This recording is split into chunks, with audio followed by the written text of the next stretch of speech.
Let's unbox.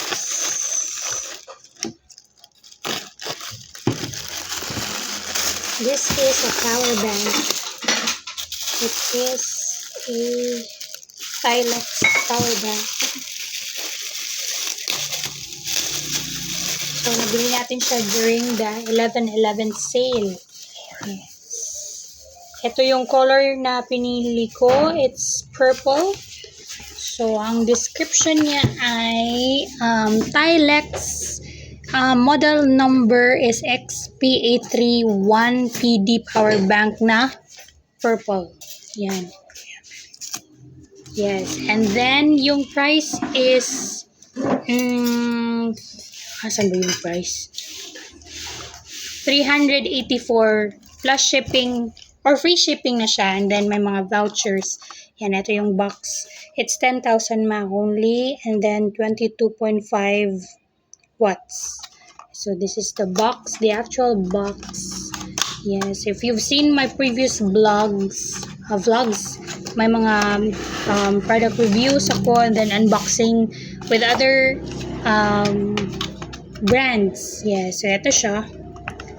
What's so nice about this is that while charging, I think you're going to see yung let's try to, yan, 78%, meaning yan yung battery niya.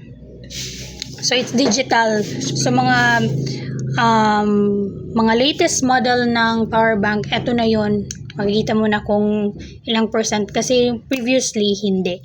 And then may built-in na cord. Kasi Type-C yung phone ko, kaya Type-C din yung pinili ko. Yes. Yan. Ito yan. So lightweight. And then may para sa iPhone rin. Yan. Yan. Maganda kasi built-in. And of course, meron din siyang kalakip na cord. Yan. Maganda kasi white. And then may manual. Yes, so lightweight compared sa ibang power bank. Mas maliit. Yes, so pwede sa mga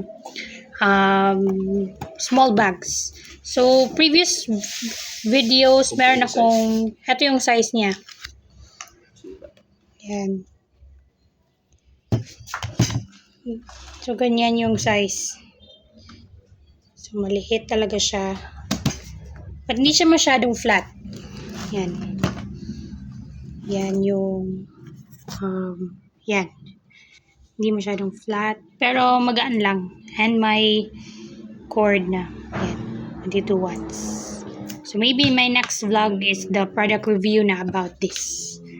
So thank you for watching.